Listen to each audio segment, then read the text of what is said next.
My son threw 25 single-dollar bills onto the muddy grass, mixed with grease and spilled beer, and told me to pick them up like a dog if I wanted to buy my arthritis medicine. His wife Brittany stood over me, her phone recording every second for her Instagram followers, laughing as I crawled on my hands and knees. They thought they were breaking a helpless old man who had overstayed his welcome. They didn't know that with every dirty dollar I picked up, I was mentally signing the eviction notice that would ruin their lives.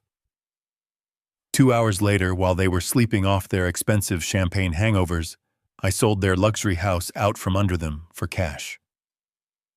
My name is Tobias King, and this is how I taught my ungrateful son the most expensive lesson of his life. Before I tell you how I dismantled his entire world in a single afternoon, please like and subscribe if you believe respect is earned, not inherited. Now let me take you back to the moment the first dollar hit the ground. The backyard of the house I had built with my own hands was vibrating with the bass of electronic music so loud it rattled the expensive, impact-resistant windows. I stood by the massive stainless steel grill, the heat searing my face, flipping $20 steaks for people who wouldn't even look me in the eye. I was wearing a stained apron over a faded flannel shirt, sweat dripping down my neck, invisible amidst the cloud of smoke and the roar of the party. To the 30 guests drinking in the garden, I wasn't Tobias King, the man who had once developed half the suburbs of Seattle. I was just Toby, the live-in help, the old man who slept in the attic and supposedly leached off his successful son. "Hey, old man, less char, more pink," my son Brandon shouted from across the patio.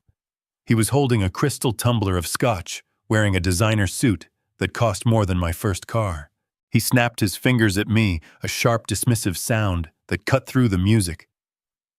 "My friends don't eat shoe leather. Pick up the pace." I didn't say a word.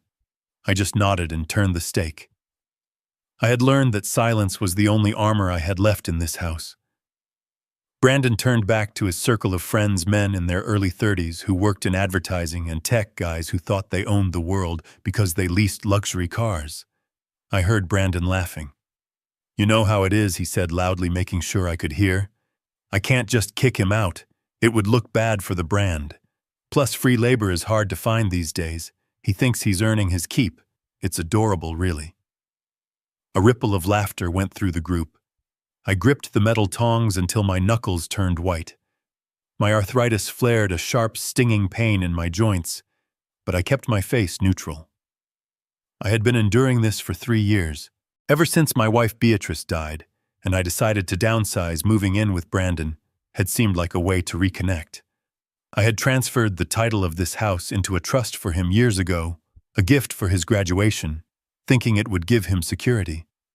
Instead, it had given him entitlement. Beside me, a phone was suddenly shoved into my face. It was Brittany, my daughter-in-law. The ring light attached to her phone blinded me for a second. "Say hi to the fam." "Toby," she chirped, her voice pitching up an octave for her audience. "We're so blessed to be able to support family during their hard times. Look at him go on the grill. We love keeping Grandpa active, don't we, guys?" She didn't wait for an answer. She spun away, talking to her screen about the challenges of caring for elderly relatives who have nothing. I watched her walk away, her heels sinking into the soft turf. She had never worked a day in her life, yet she complained constantly about the burden of having me in the guest room, which they had recently revoked to turn into a walk-in closet for her shoe collection, moving me to the unfinished attic. The party raged on. I served the food. I cleared the plates. I picked up the discarded napkins and the empty beer bottles. I was 70 years old, a man who used to command crews of 200 construction workers, a man who could calculate the structural integrity of a skyscraper in his head. Now I was a busboy in my own legacy. As the sun began to set, the mood of the party shifted from celebratory to sloppy. Brandon had been drinking heavily. I could see it in the way he swayed, the way his eyes lost focus, the way his arrogance sharpened into cruelty. He had been on edge for weeks. I knew he was in trouble. I had heard the late-night phone calls, the angry whispers about leverage and margin calls. He was a gambler, not at a casino, but in the volatile world of crypto and online sports betting. He thought he was a financial genius. I knew he was drowning. He walked over to where I was scraping the grill. The music had stopped for a moment, while someone changed the playlist, creating a sudden heavy silence in the yard. "Hey," he slurred, stepping into my personal space. The smell of expensive scotch and stale cigarettes wafted off him. "You know, Dad, I've been thinking. You cost me a lot of money." I kept scraping the grill. "I eat oatmeal and toast, Brandon. I don't cost you much." He laughed, a harsh barking sound.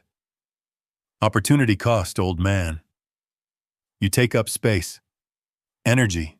Vibes. Brittany says you bring the mood down. And you know I think she's right. You're like a dark cloud in my otherwise perfect life." I finally looked at him. I looked into the eyes of the boy I had taught to ride a bike, the boy I had sat up with when he had fevers, the boy I had built this house for. I saw nothing of that child left. "What do you want, Brandon?" I asked quietly. "I want to see if you're worth it," he said, raising his voice so the entire party could hear. He turned to his guests. "Hey everyone, watch this. My dad here, he says he needs money for his fancy knee medicine. Says his joints hurt. But I think he just needs some motivation." The guests turned. Brittany pointed her phone at us, sensing content. Brandon reached into his jacket pocket and pulled out a thick wad of cash. It wasn't large bills, it was a stack of ones. He must have gone to the bank specifically for this. "I'm a generous son," he announced. "I'm going to give you a bonus, Dad. $25. That should cover your copay, right?" He stepped closer, towering over me. I stood my ground, my back straight, despite the pain. But he continued, his grin widening. "I don't just hand out money. That's socialism. You gotta work for it. You gotta show me you want it." He raised his hand and slapped the stack of bills against my cheek. It wasn't a hard physical blow, but the sting of the paper against my skin felt like a branding iron. The disrespect was so absolute, so visceral, that the air left my lungs. Then he unclipped the money clip. He didn't hand them to me. He tossed them into the air. The green bills fluttered down like dead leaves landing in the mud, in the grease puddles near the grill, in the wet grass. "Pick them up," Brandon commanded. I stared at him. The silence in the yard was absolute now. Even the drunkest guests seemed uncomfortable, but no one spoke. No one stepped in. They were predators watching the pack leader cull the weak. I said, "Pick them up," Brandon hissed, leaning in close. "Unless you want to sleep on the street tonight. And don't think I won't do it. Brittany needs that attic space anyway." I looked at the bills scattered in the filth. Then I looked at my son. In that moment, the last tether of fatherly affection snapped. It didn't break with a bang, but with a quiet final severing. I realized then that the son I loved was dead. This man in front of me was a stranger, and strangers didn't get my mercy. I slowly bent my knees. My joints popped audibly in the quiet yard. A few people snickered. Brittany zoomed in with her camera. I reached for the first dollar. It was lying in a puddle of steak sauce. As my fingers touched the wet paper, time seemed to slow down. I wasn't just picking up a dollar. I was retrieving a memory. This dollar represented the first hour of overtime I worked in 1982, missing Brandon's first steps because I needed to buy him a crib. I wiped the sauce off the bill and placed it in my pocket. I reached for the second dollar. It was stuck to the muddy heel of Brandon's shoe. He didn't move his foot. I had to pry it loose. This dollar was the vacation I canceled to pay for his private school tuition when he was struggling in public school. I put it in my pocket. The third dollar was near the trash can. This was the car I bought him when he turned 16, the one he crashed 2 weeks later, and I forgave him because he was safe. The fourth dollar. The lawyer fees I paid when he got caught shoplifting in college. The fifth dollar. The down payment on this very house. I moved on my hands and knees, crawling through the dirt. To them, I looked like a beggar. But inside my head, I was an accountant conducting a final audit. I was tallying the debt. Every bill I retrieved was a receipt for a sacrifice I had made, a sacrifice he was now spitting on. I picked up the $10th. I remembered holding his hand at Beatrice's funeral, telling him I would always have his back. He had been checking his watch then, too. I picked up the $15th. I remembered him asking for a loan to start his agency, a loan he never paid back, claiming the market was tough. I picked up the $20th. I remembered the day I signed the Kingston Trust documents, making him the beneficiary, thinking I was securing his future. I realized now I had only secured his arrogance. There was one bill left, the $25th. It was lying right between Brandon's feet. I crawled toward it. My pants were soaked with mud. My hands were black with grease. I reached out for the bill. Just as my fingers brushed the corner of the dollar, Brandon kicked my hand. A sharp pain shot up my wrist. He kicked it away, sending it skittering across the patio. "Fetch," he said. The guests roared with laughter. Brittany shrieked with delight. "Oh my God, did you get that? Send that to me." I didn't flinch. I crawled the extra 3 feet. I picked up the final dollar. I folded it neatly. I placed it in my shirt pocket with the others. $25. The price of my dignity. The price of a father's love. I stood up. It was a slow, painful process. My knees screamed, my back seized, but I stood up until I was looking Brandon in the eye. I didn't wipe the mud off my hands. I didn't brush off my knees. I wanted him to see the filth. "Is that it?" I asked. My voice was steady. It didn't shake. Brandon sneered, taking a sip of his scotch. "Yeah, that's it. Now clean this mess up. The party isn't over." "And Toby," I looked at him, "don't forget who feeds you. You're just the guard dog here. If you bite the hand, you get put down. Remember that." I looked at him for a long, long moment. I looked at the house behind him. My house, the house I designed, the house I paid for, the house that was legally held in a trust that he thought he controlled, but never bothered to read the fine print of. "I'll remember," I said. I turned around and walked toward the back door. "Where are you going?" Brittany yelled. "The trash isn't going to take itself out." I kept walking. I walked through the kitchen past the piles of dirty dishes they expected me to wash.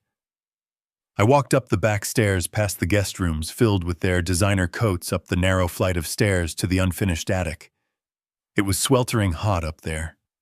My cot was in the corner. My entire life was packed into 2 cardboard boxes. I sat on the edge of the mattress and took the 25 damp, dirty $1 bills out of my pocket. I laid them out on the crate I used as a nightstand. $25. I reached under the mattress and pulled out a small burner phone. Not the smartphone they monitored, but an old flip phone I had kept for emergencies. I hadn't turned it on in 2 years. I powered it up. The battery was low, but it had enough juice for 1 call. I dialed a number from memory, a number I hadn't called since I retired from the construction game. It rang twice. "Solomon," I said. The voice on the other end was raspy, surprised. "Toby, is that you? I thought you were playing Happy Family in the suburbs." "The play is over, Solomon," I said. I looked at the $25. I looked at the mud on my knees. "Activate the Sunset Protocol." There was a pause on the line, a heavy, pregnant silence. Solomon Katz was the sharks of sharks in the legal world. He was the man you called when you wanted to scorch the earth. He knew what the Sunset Protocol meant. It meant the total liquidation of the Kingston Trust. It meant the nuclear option. "Are you sure?" Toby Solomon asked, his voice dropping to a whisper. "Once I pull that trigger, there's no undo button. The house, the assets, the accounts. It all goes. You'll leave him with nothing." I picked up one of the dollar bills. It was stained with steak sauce. He kicked my hand, Solomon. He made me crawl for $25 while his wife filmed it. Solomon didn't hesitate anymore. I'll have the paperwork ready by 8 a.m. I'll call the Vulture. Do it, I said. I want the house sold by noon tomorrow. Cash offer. Sight unseen. I want them on the street before they can eat dinner. I hung up the phone and hid it back under the mattress. Downstairs, the bass thumped. I could hear them laughing. I could hear Brandon bragging about how he handled the old man. Let them laugh. Tonight was their last night as the kings of the castle. Tomorrow, they would wake up in a world where the laws of gravity had changed. Tomorrow, the guard dog was going to bite, and he wasn't going to let go. I climbed the narrow wooden stairs to the attic, the thumping bass from the garden finally fading into a dull, rhythmic throb beneath my feet. The air up here was stagnant, thick with the smell of old insulation and trapped heat. It was a space meant for storing holiday decorations, not a 70-year-old man, but Brandon had insisted the guest room was needed for Brittany's expanding wardrobe. I didn't turn on the single bare bulb dangling from the rafters. I didn't need to. I knew this cage by heart. I sat on the edge of the cot that smelled of mildew. My knees were still throbbing from crawling on the patio, and my hand, the one my son had kicked, was beginning to swell. A younger Tobias, the father who had bandaged Brandon's scraped knees and paid for his mistakes, might have cried. He might have sat there in the dark, wondering where he went wrong, drowning in self-pity and heartbreak. But that father didn't come up the stairs. That father died the moment his hand was kicked away like a piece of garbage. The man sitting on the cot now was someone else entirely. I was Tobias King, the man who had poured the concrete foundations of this city, the man who had negotiated with unions, mobsters, and city councilmen, and never lost a dime he didn't want to lose. I reached under the mattress, my fingers brushing against the rough springs, until I felt the cool plastic of the burner phone. It was an old, rugged flip phone, a relic from a different era, charged and waiting for a day I hoped would never come. Brandon thought he controlled my communication because he paid for the family data plan on my smartphone, monitoring my calls and texts like I was a delinquent teenager. He didn't know about this line. He didn't know that the bill was paid automatically from an offshore account he couldn't touch. I flipped it open. The screen glowed a harsh blue in the darkness. I dialed the only number stored in the memory. It rang 3 times. "Yeah," a gravelly voice answered. It was late past 11, but Solomon Katz never slept. He was the kind of lawyer who billed you for his insomnia. "It's me," I said. My voice was calm, devoid of the tremor that had been there earlier in the garden. Toby Solomon said, his tone shifting from annoyance to alertness. "I haven't heard from this number in 3 years. Is everything all right?" "No, Saul, everything is finished." I heard the rustle of papers on the other end, the click of a lighter. Solomon was lighting a cigar. He knew what a call on this line meant. It meant the failsafe was being engaged. "Did he do it?" Solomon asked quietly. "Did he finally cross the line?" "He made me crawl, Solomon. He threw single-dollar bills in the mud and made me crawl for them in front of his friends. He kicked my hand. He called me a guard dog." There was a long silence on the line. Solomon had drafted the papers himself. He knew the terms. He knew the history. He had warned me 10 years ago not to be so generous, not to set up the illusion of ownership for a boy who had never earned a callus on his hands. "I'm sorry," Toby Solomon said, and I could hear the genuine regret in his voice. "You gave him every chance, more chances than he deserved." "I'm done giving chances," I said, staring at the dust motes dancing in the moonlight filtering through the small attic window. "I want you to execute the Kingston Trust revocation clause. Tonight." The Kingston Trust. It was the legal masterpiece Solomon and I had constructed. To the world and to Brandon, it looked like I had gifted him the house. The deed was in his name, the property taxes were mailed to him, the neighbors knew him as the owner. But it was all smoke and mirrors. The house was actually owned by the trust, and Brandon was merely the primary beneficiary with rights of residency. I was the sole trustee. I held the power to revoke the residency rights and liquidate the assets at my sole discretion if the beneficiary violated the conduct clauses. Brandon had never bothered to read, because he was too busy celebrating his free mansion. "You know what this means," Solomon said, his voice turning professional, sharp as a razor. "Once I file the revocation, the asset protection dissolves. The house becomes liquid. But Brandon has leveraged himself to the hilt. Toby, I ran a check last week just in case. He's forged documents to take out second and third mortgages against the property. He's dealing with hard money lenders. Sharks. If you pull the rug out, you aren't just evicting him. You're exposing him to criminal fraud charges and people who break legs for a living." I looked at my swollen hand. I remembered the laughter of his friends. I remembered Brittany's camera lens in my face. "He told me I was a guard dog," I said softly.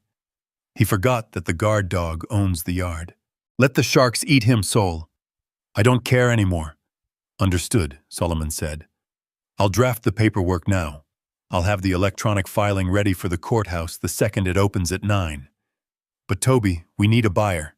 If we want him out fast, we need a cash deal. We can't wait for a listing." "Call the Vulture," I said.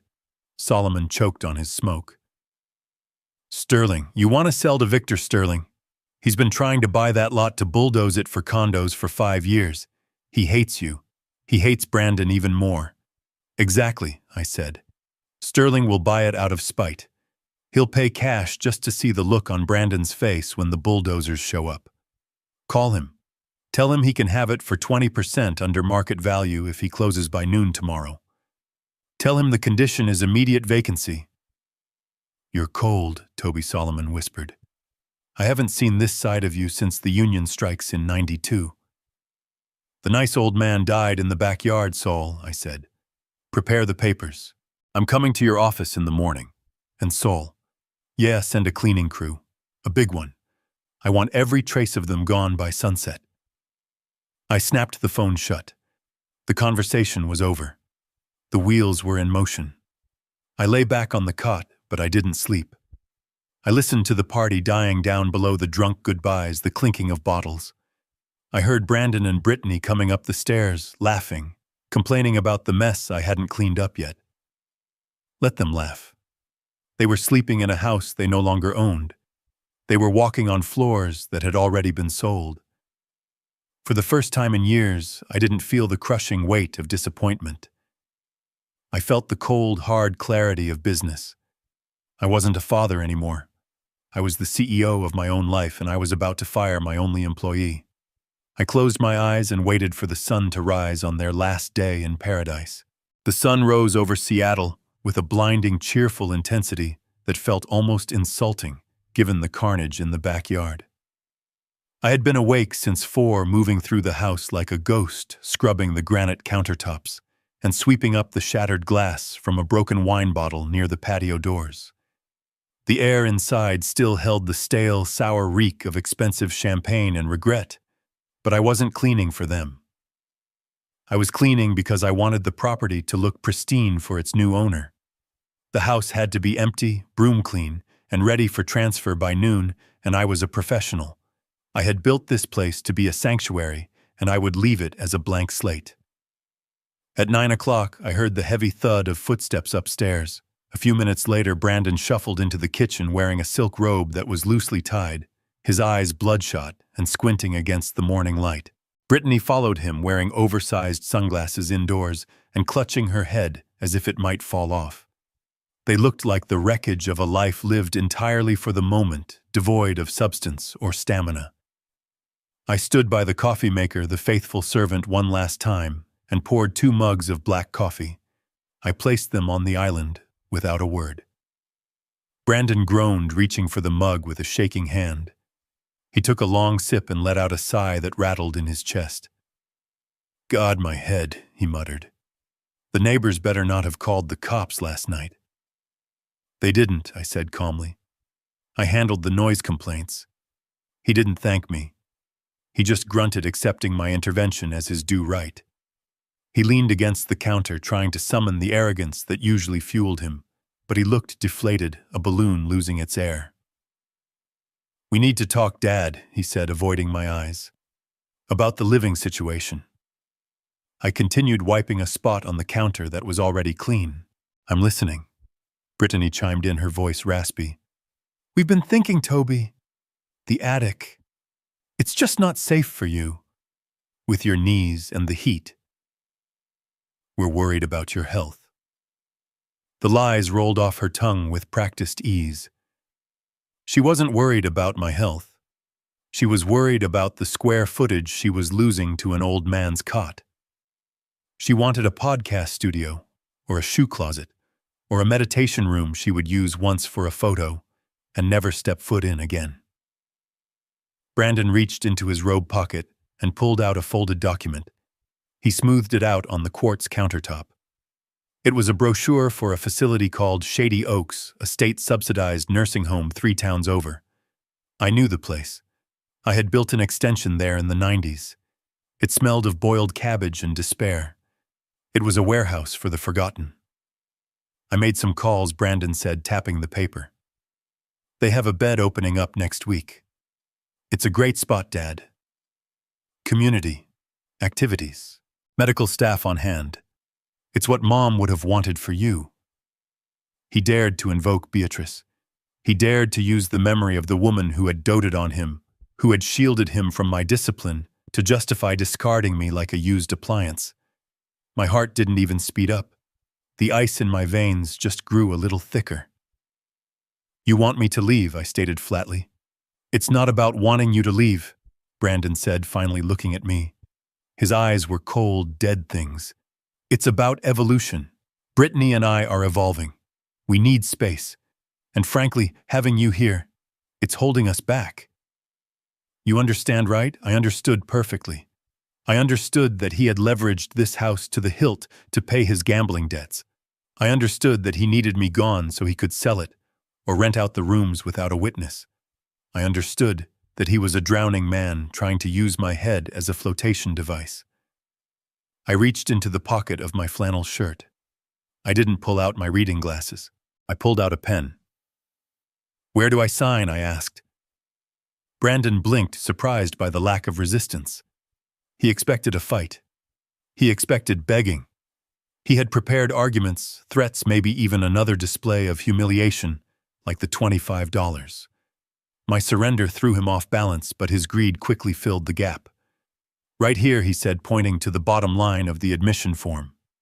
"It's just a standard consent form. We'll handle the costs.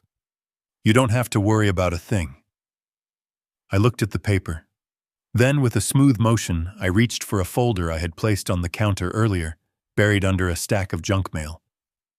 I slid a single sheet of paper out, keeping it partially covered by his brochure. "I need to sign this too," I said. "It's for the logistics. Transfer of my personal effects." Brandon didn't even read it. He was too busy suppressing a grin of triumph. He was watching the pen, salivating at the prospect of his freedom. He didn't see that the document I was signing wasn't an admission form for Shady Oaks. It was a cashier's check authorization drawn from the Kingston Trust, payable to Titan Clean-Out Services, a company that specialized in rapid response estate clearing. It was a check for $5,000 to remove every single item from the premises that wasn't explicitly marked as mine. I signed my name with a flourish. Tobias King.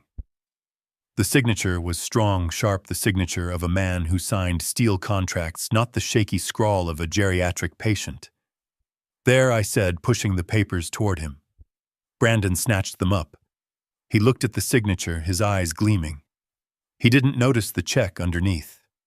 He didn't notice that he had just witnessed the funding of his own eviction. "You made the right choice, Dad," he said, clapping me on the shoulder. It was a patronizing, heavy touch. "You'll see. This is going to be great for everyone." Brittany clapped her hands together, a little dance of joy. "Oh, Toby, thank you. We'll come visit. I promise. Maybe even bring the dogs. I looked at them. They were celebrating a victory that was actually a trapdoor opening beneath their feet.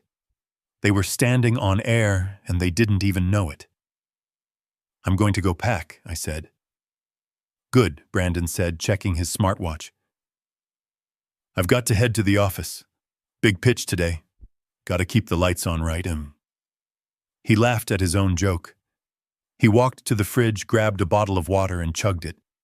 He looked like a man who had conquered the world. He had humiliated his father, secured his house, and cleared the path for his continued reckless spending.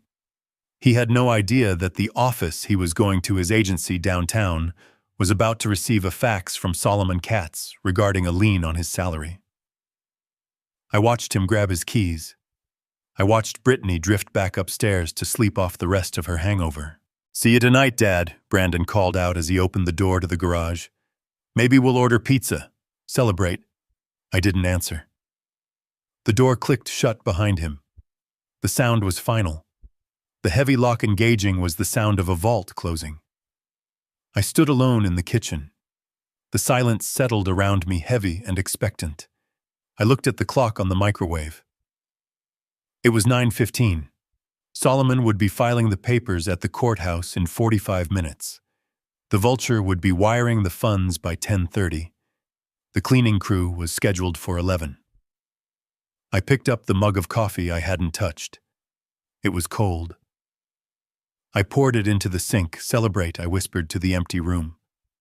I walked to the window and watched Brandon's leased Porsche back out of the driveway.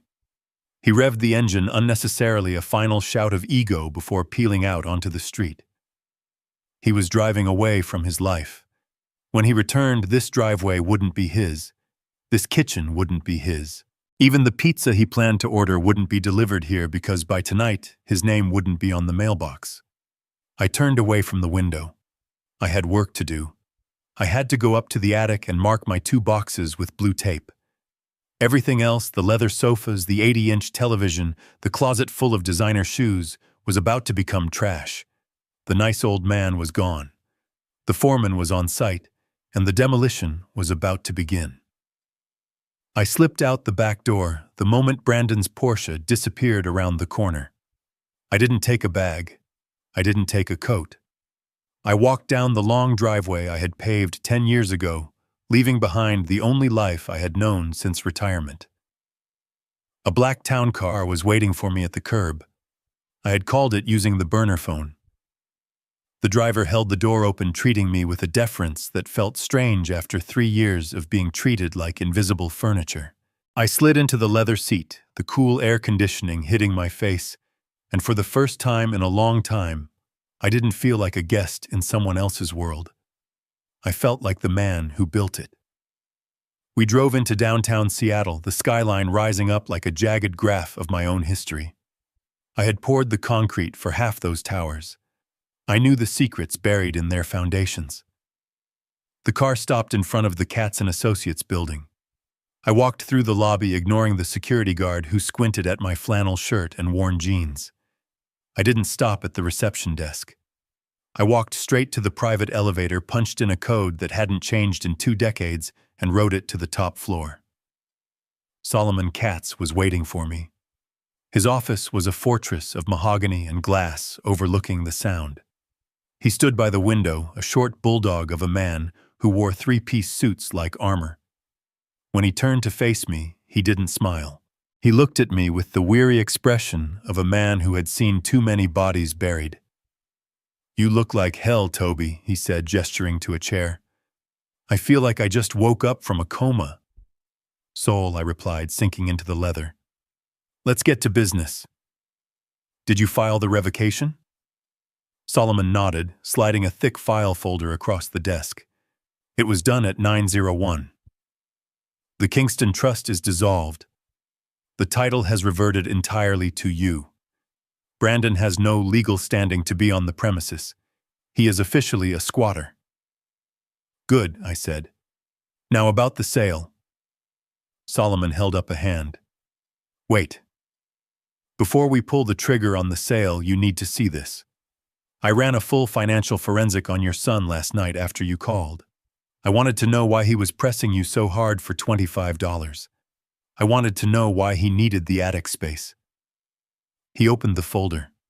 Inside were spreadsheets, printouts of emails and surveillance photos. It's not just gambling, Toby Solomon said, his voice low.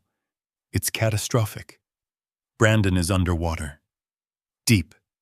He owes $500,000 to an offshore crypto exchange that is basically a front for a Russian syndicate. He's been bleeding money for 2 years. I looked at the numbers. They were staggering. My son wasn't just a failure. He was a black hole of capital. But that's not the worst part, Solomon continued. He pointed to a document at the bottom of the stack. It was a loan application for a hard money loan, a high-interest short-term loan used by desperate people. It was secured against the house. He can't secure a loan against the house, I said. The trust owns it. He forged your signature, Toby Solomon said. He created a fake power of attorney. He's been shopping it around to predatory lenders. The loan was approved yesterday. The funds are supposed to be wired to him tomorrow. That's why he needed you out today. That's why he tried to get you to sign that nursing home admission. He needed to show the lenders that the property was vacant and under his control so they would release the cash. The realization hit me harder than the physical slap in the garden. Brandon wasn't just kicking me out because I was an annoyance. He was kicking me out to commit a felony. He was going to steal the equity I had built over 40 years to pay off a gambling debt, and he was going to leave me to rot in a state facility while he did it. The cruelty wasn't emotional. It was transactional. I was simply collateral damage in his financial suicide. He was going to sell me out for $500,000, I whispered. He was going to lose the house anyway, Solomon said. These lenders, they foreclose in 30 days if you miss a payment. And Brandon misses payments. He would have taken the money, lost it on another bet, and you would have been evicted by a sheriff a month from now with nowhere to go. I closed the folder. The last shred of guilt I might have felt about what I was about to do evaporated. I wasn't destroying his life. I was just beating him to the punch. Sell it, I said. Solomon sighed. I can list it. The market is hot. We can get a bidding war going. Maybe $2 million. I don't want $2 million, I said, my voice hard. I want speed. I want violence. I want him to come home to a crater. Call Sterling. Solomon winced. Victor Sterling. The vulture. He's the guy who buys distressed properties for cash and turns them into high-density tenements. He's been trying to get into that neighborhood for years. The HOA hates him. Brandon hates him. He sued Brandon's agency last year for breach of contract. Perfect, I said. Call him. Tell him I'll sell it to him for $1.5 million. Cash. Today. But there's a condition. What condition? He has to close by 1 p.m. And he has to take possession immediately. I want his security team on the property before Brandon gets off work. Solomon stared at me. You're handing the house to his worst enemy at a discount, just to twist the knife. I'm handing the house to the only man ruthless enough to keep Brandon out, I corrected. Sterling has a private security force. He doesn't wait for the police. If Brandon tries to get back in, Sterling will handle it. Solomon picked up the phone. He dialed a number. He didn't look happy about it, but he did it.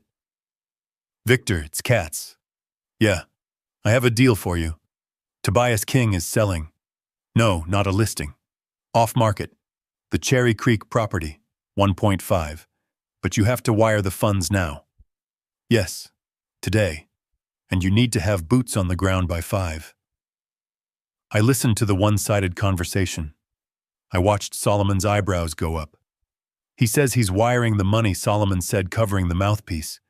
He says he's been waiting 10 years to pave over that rose garden. Tell him the roses are free, I said.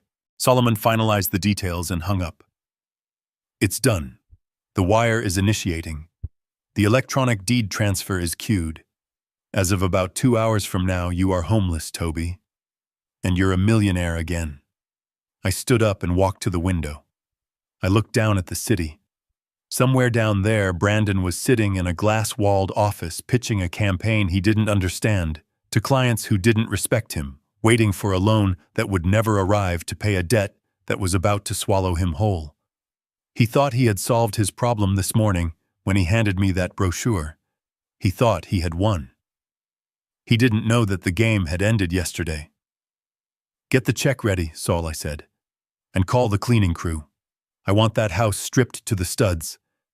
When Brandon walks through that door tonight, I want him to hear his own echo. I want him to realize that he didn't just lose a house. He lost his father. And unlike the house, he can't buy another one." Solomon nodded. "You're a scary son of a bitch when you want to be, Toby." I turned away from the window. "I'm just a businessman, Saul, and I'm closing the account." Victor Sterling didn't knock. He didn't wait to be announced. The double doors of Solomon's conference room swung open, and the vulture strode in, bringing the smell of expensive cologne and construction dust with him. He was a massive man, 60 years old, but built like a linebacker who had refused to go to seed. He wore a hard hat under his arm like a football helmet and a suit that cost more than the average car. He stopped at the head of the table, tossing a heavy leather portfolio onto the polished mahogany surface. He looked at me, his eyes narrowing. He didn't see the man who used to run the biggest cruise in the city. He saw a man in a flannel shirt with mud on his knees. He saw prey. "Tobias," he rumbled, his voice like gravel in a mixer. "You look like you went 12 rounds with a cement truck." I didn't stand up. I didn't offer my hand. I stayed seated, staring at the panoramic view of the city we had both helped build. I poured concrete. "You bought foreclosures." "We were never friends, Victor. Let's not start pretending now." Sterling laughed, a short, sharp bark. He pulled out a chair and sat down, the leather creaking under his weight. He looked at Solomon, then back at me. "Kat says you're selling the Cherry Creek property. Off market. Cash. Today. He says you want 1.5. "That's the price," I said. "It's worth 2, Sterling countered, his instincts kicking in automatically. "Even in this market. The land alone is worth 1.8 if I rezone it for multifamily." I didn't blink, I didn't haggle, I wasn't there to maximize profit. I was there to maximize pain. 1.5, I repeated. "But there are conditions. You close in the next 10 minutes. You wire the funds immediately.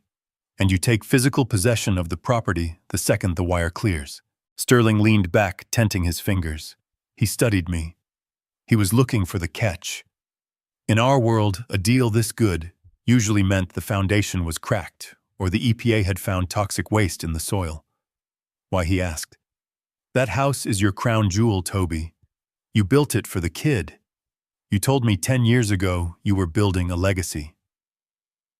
"The legacy is dead," I said. I placed my swollen hand on the table. The bruise was turning a dark, angry purple. Sterling's eyes dropped to it. He saw the swelling. He saw the dirt under my fingernails that I hadn't been able to scrub out. "He did that?" Sterling asked. He didn't specify who he was. He didn't have to. "He kicked me, Victor. He threw money in the mud and made me crawl for it. Then he kicked my hand." Sterling's face hardened. He was a ruthless businessman. He would evict a widow on Christmas Eve if she missed a payment. But he came from the old school. There were rules. You didn't touch your father. You didn't dishonor the man who gave you your name. "Where is he now?" Sterling asked quietly. "At work," I said. "Thinking he's coming home to celebrate kicking me into a nursing home." Sterling nodded slowly. He understood. This wasn't a real estate transaction. This was a hit. I was hiring him to be the executioner. "If I buy it," Sterling said, his voice dropping an octave, "I'm not keeping it. I've hated that HOA for years. They blocked my permits in '98. I'm going to level it. I'm going to put up a 6-story complex right in their manicured backyard." "I don't care what you do with it," I said. "Turn it into a parking lot. Turn it into a landfill. Just make sure that when my son tries to open the front door tonight, he realizes he doesn't live there anymore." Sterling turned to Solomon. The paperwork. Solomon slid a stack of documents across the table. "Everything is ready. Title is clear. The trust is dissolved. Tobias is the sole signatory." Sterling didn't read them. He pulled a gold fountain pen from his pocket. He signed the purchase agreement with a violent slashing scrawl. He signed the wire transfer authorization. He signed the immediate occupancy addendum. He pushed the papers back to Solomon. "Done. My CFO is on standby. The wire will hit your escrow account in 5 minutes." Solomon began typing furiously on his laptop, initiating the sequence that would strip my son of his shelter. The room was silent, save for the clicking of keys. It felt less like a closing and more like the countdown to a demolition. Sterling looked at me again. "You're leaving him with nothing." "I'm leaving him with exactly what he earned," I said. The laptop chimed. Solomon looked up. "Funds received. The wire has cleared. The deed is recording electronically now. Congratulations, gentlemen. The property has changed hands." It was over. The house I had spent 2 years designing, the house where I had hoped to bounce grandchildren on my knee, was gone. It belonged to the Vulture now. Sterling stood up. He pulled a radio out of his jacket pocket. He pressed the button. "Unit 1, this is Sterling. We are green. The asset is ours. Move in. I want the perimeter secured. I want the locks changed. I want a patrol car in the driveway.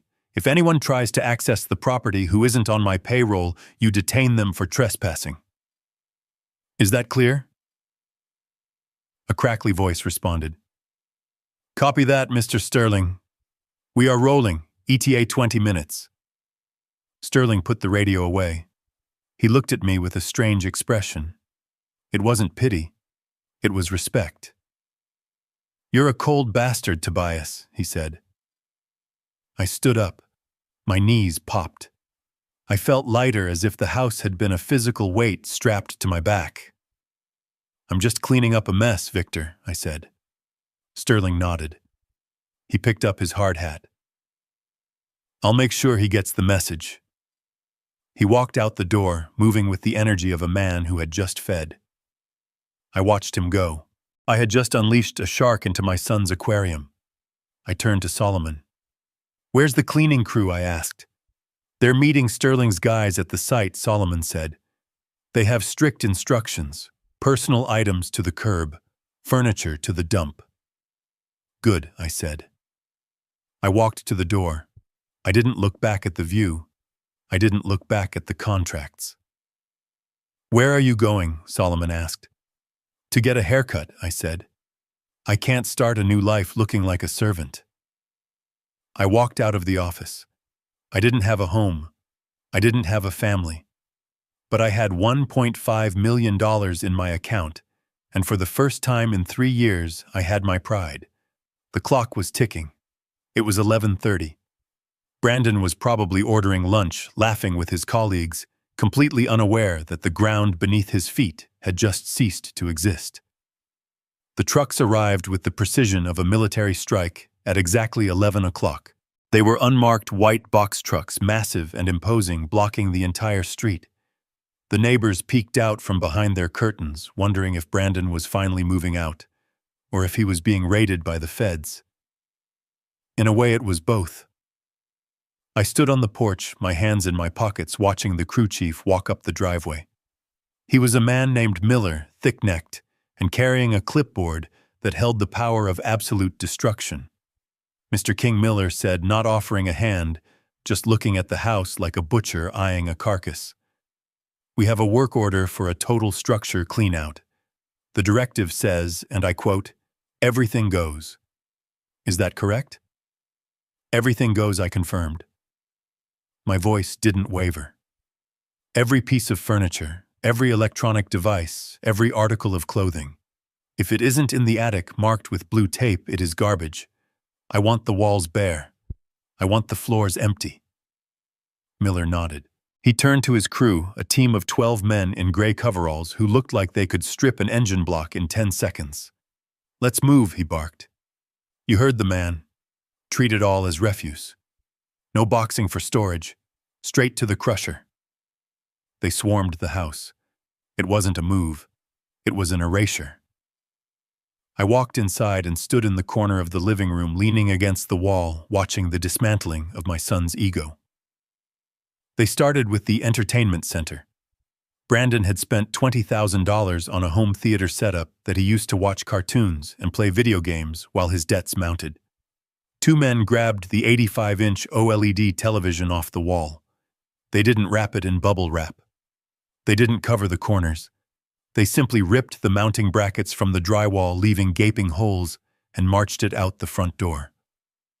I heard a sickening crunch as they tossed it into the back of the truck, the sound of expensive glass shattering against metal.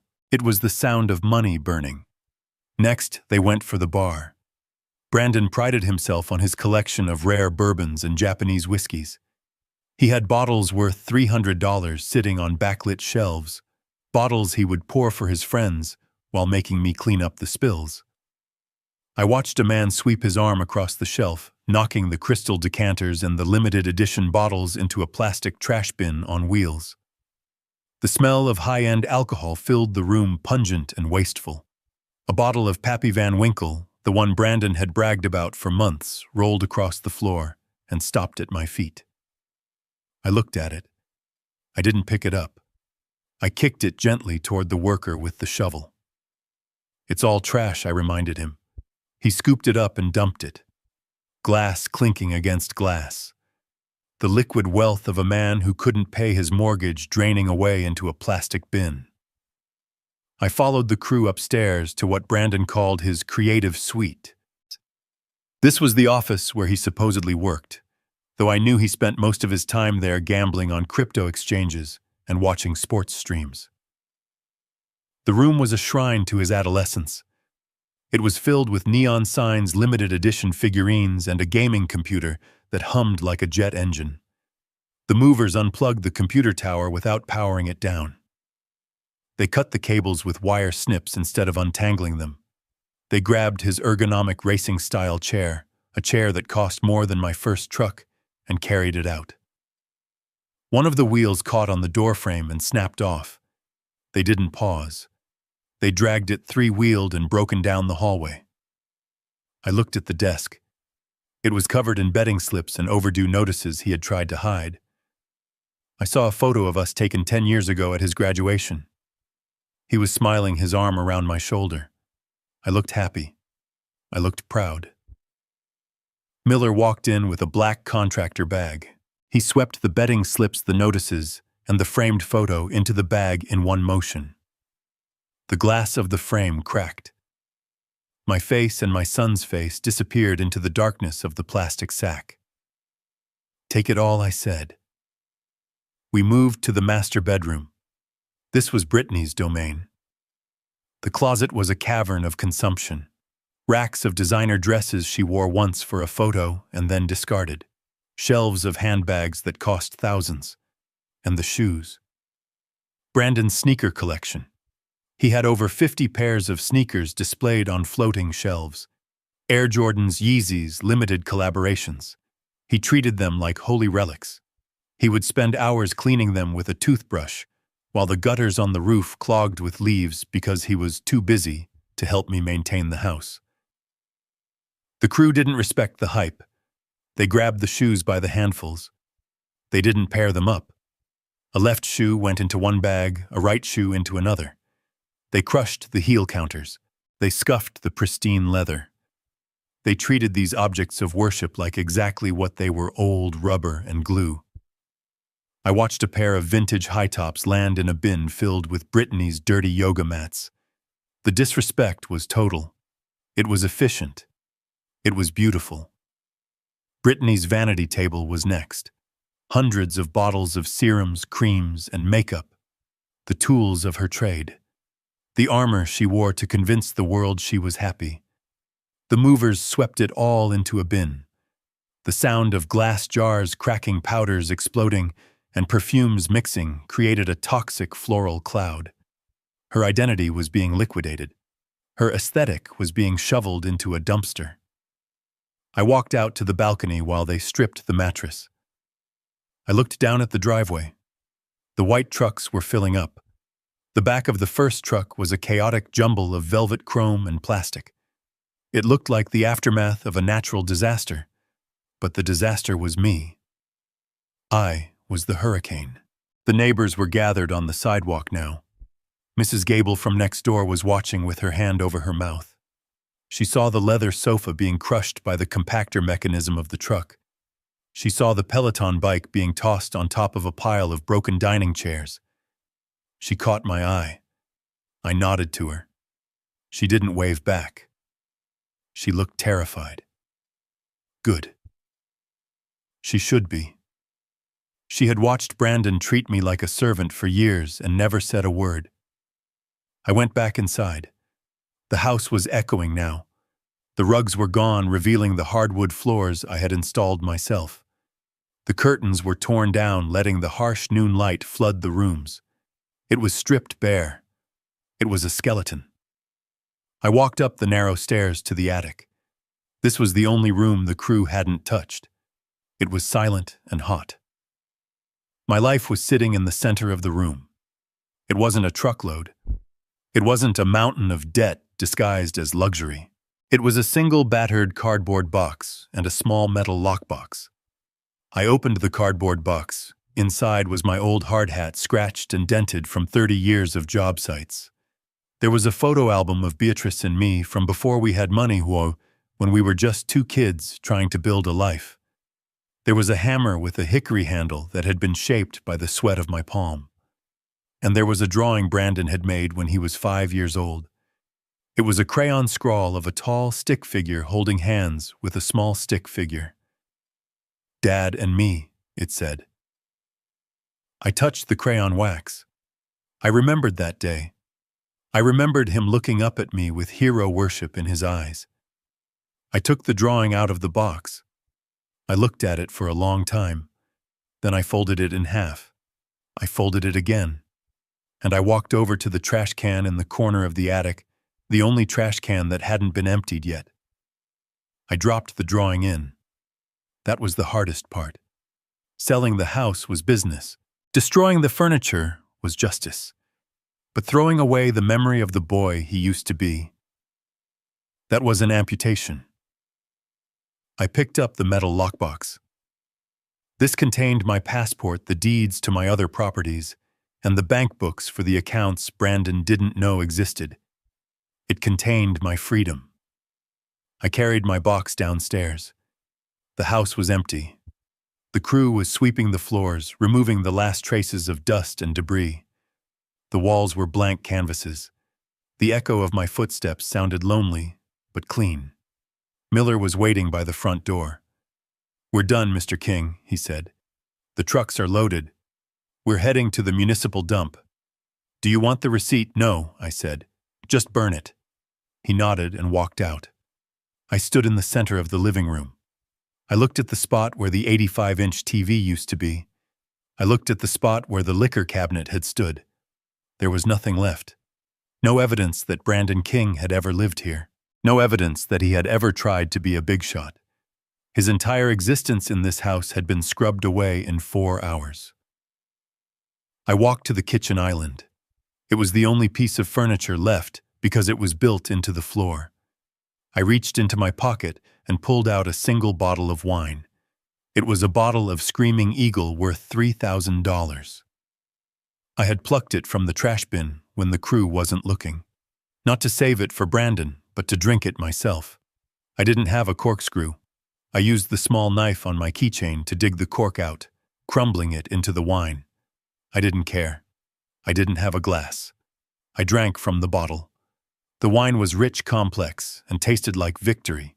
I took a long pull, letting the warmth spread through my chest. I looked around the empty kitchen. This was where he had handed me the nursing home brochure this morning. This was where he had smiled, thinking he had won. I took another drink. Then I poured the rest of the $3,000 wine onto the floor. I watched the dark red liquid pool on the pristine hardwood, staining the grain. "Oops," I whispered. I dropped the empty bottle on the floor. It rolled into the corner with a hollow clatter. I picked up my box. I walked to the front door. I stepped out onto the porch.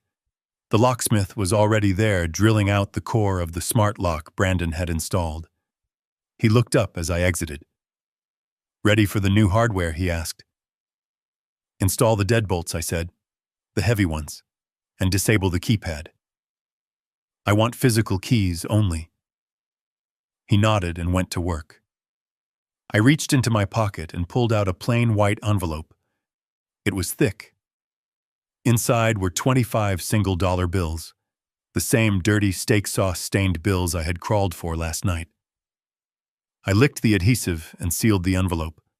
I took a piece of blue painter's tape and taped the envelope to the center of the freshly painted front door. I took a black marker and wrote a single name on the front. Brandon. I walked down the driveway. I didn't look back at the house. It was just wood and stone now. The home was gone. The family was gone. I climbed into the back of the town car that had been idling at the curb. Solomon was inside reviewing documents on his tablet. He looked up, his eyes scanning my face. "It's done," he asked. "It's done," I said. He handed me a tablet. The wire from Sterling cleared. 1.5 million. It's in your offshore account. And the cleaning crew just sent confirmation that the load has been dumped at the landfill. "Good," I said. Solomon looked out the window at the empty house. "You know he's going to come here first, right? He's going to come here expecting a pizza and a celebration." "I know," I said. "He's going to break Toby. When he sees this, he's going to break." I leaned back in the seat and closed my eyes. He broke first, Saul. He broke the day he decided his father was disposable. "Now drive. I have a ship to catch." The car pulled away from the curb. We drove past the manicured lawns and the happy families walking their dogs. I watched the neighborhood slide by. I felt a strange, hollow lightness in my chest. I had just amputated my own heart to save my life, and as the car turned onto the main road, leaving the wreckage of my son's future behind, I knew I would do it again. The drill bit screamed as it chewed through the titanium core of the smart lock Brandon had installed 3 months ago. It was a $500 piece of technology that required a fingerprint, a 6-digit code, and a Bluetooth handshake just to open the front door. Brandon had loved it. He loved the idea of excluding people. He loved getting notifications on his phone every time I went out to check the mail or take out the trash. It was his digital leash, a constant reminder that he controlled access to the shelter I had paid for. I stood on the porch watching the locksmith, a man named Russo, who had hands like leather mitts, destroy my son's favorite toy. Metal shavings curled onto the welcome mat, a mat that read, "Good vibes only," which I suspected Brittany had bought for an Instagram post and never looked at again. "This thing is wired into the frame," Russo grunted, pausing to wipe sweat from his forehead with the back of his wrist. "I gotta cut the power lead, or it's gonna scream when I yank the cylinder." "Cut it," I said. "Kill it." Russo nodded. He used a pair of wire cutters to snip the red and black cables connecting the lock to the house's electrical grid. There was a small spark, a dying electronic chirp, and then silence. The keypad went dark. The little blue LED ring that usually pulsed like a heartbeat faded to black. The house was offline.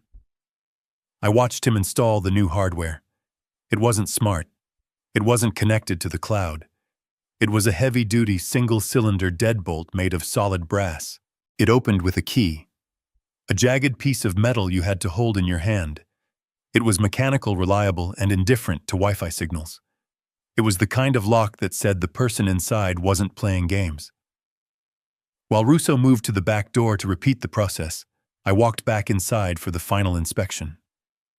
The silence in the house was heavy, almost pressurized. Without the furniture to dampen the acoustics, my footsteps on the hardwood sounded like gunshots. The air conditioning hummed, pushing cold air into rooms that had no one to cool. I walked through the foyer. I looked at the walls where the oversized abstract art used to hang. The paint was slightly brighter in those squares, ghosts of the pretension that had lived here. I ran my hand along the banister. I had sanded this wood myself 10 years ago. I had stained it. I had varnished it. I remembered Brandon as a 22-year-old running his hand along it, telling me he was going to fill this house with success. He had filled it with debt and noise. I walked into the kitchen. The morning light hit the quartz island where just hours ago Brandon had tricked me into signing the check for the movers. It felt like a crime scene that had been scrubbed clean. I looked at the spot on the floor where I had poured the wine. The stain was dark, soaking into the grain. It looked like dried blood. I didn't try to clean it. It was a scar. The house needed scars to remind it of what had happened. I checked the smart thermostat on the wall. It was set to 68 degrees, Brandon's preferred temperature. I ripped the faceplate off the wall. The screen flickered and died. The wires dangled like severed nerves. I wasn't going to pay to cool an empty box. I wanted the house to heat up. I wanted the air to become stale and oppressive. I wanted the environment to be as inhospitable as possible when he returned. I moved to the living room. I stood in the center of the vast open space. This was where the party had been last night. I could almost hear the echo of the bass, the laughter of his friends, the sound of my own dignity breaking. But now it was just a vacuum. The emptiness wasn't sad. It was clinical. It was the clean feeling of a wound that has been cauterized. I realized then that I wasn't just evicting my son. I was exorcising him. I was removing his imprint from the world I had built. He had treated this house like a stage for his vanity, and I had struck the set. I heard the back door slam shut.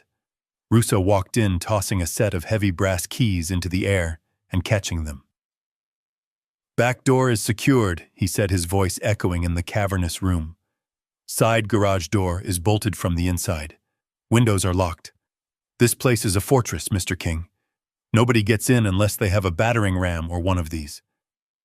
He held out the keys. I took them. The metal was cold and heavy in my palm. It felt like authority. "How many copies?" I asked. "2," Russo said. "One for you, one for your file." "Perfect," I said. "No spares for the neighbors. No emergency key under the mat." Russo looked around the empty room. He didn't ask questions. He was a tradesman. He saw a job, he did it, he got paid. He didn't care about the tragedy required to empty a 4,000-square-foot house in 4 hours. "I'll settle up with Solomon," Russo said. "Good luck, Mr. King." He left. I locked the deadbolt behind him. The click of the bolt sliding home was the most satisfying sound I had heard in years. It was the sound of a period being placed at the end of a very long, very painful sentence. I was alone, truly alone. I reached into my pocket and pulled out the white envelope. It was already sealed, but I ran my thumb over the flap again, making sure. Inside were the 25 single-dollar bills. I had counted them 3 times. I wanted the amount to be exact. Not $1 more, not $1 less.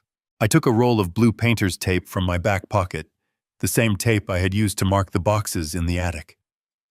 I tore off a long strip. The sound of the tape tearing was sharp and loud in the silence. I walked to the front door. I didn't open it yet. I looked through the peephole. The street was quiet. The world outside was normal. The mailman was delivering bills. A neighbor was walking a golden retriever. They had no idea that a black hole had just opened up at number 42. I opened the door and stepped out onto the porch. The afternoon sun was beginning to dip, casting long shadows across the driveway. The spot where Brandon had parked his Porsche was empty, a rectangle of clean concrete surrounded by oil stains he had never bothered to scrub. I placed the envelope dead center on the door, right at eye level. I taped it down with the blue strip, smoothing it out so it was perfectly horizontal. I wanted it to be the first thing he saw. I wanted him to reach for the handle, find it locked, and then see his name. I took a black permanent marker from my pocket. I uncapped it. The smell of the ink was pungent. I wrote his name on the envelope. Brandon. My handwriting was steady. Block letters. No emotion. Just a name on a package. I stood there for a moment staring at the envelope. Inside was the money he had thrown at me, the money he had made me crawl for. It was his inheritance. It was his severance package. It was the only financial aid he would ever receive from me again. I thought about writing a note. I thought about explaining why I had done this. I thought about listing his crimes, his thefts, his cruelties. But then I realized that he knew. Deep down in the part of his soul, he tried to drown with scotch, and gambling, he knew exactly what he was. A note would be an invitation to a conversation, and I was done talking. The silence of the empty house behind the door was the loudest message I could send. I capped the marker. I put it back in my pocket. I turned away from the door. I walked down the porch steps, my boots thumping on the wood. I walked down the path lined with the hydrangeas Beatrice had planted. They were wilting. Brandon hadn't watered them in weeks. I reached the sidewalk. The black town car was waiting, engine idling, a dark shark in a sea of suburban minivans. Solomon was in the back seat watching me.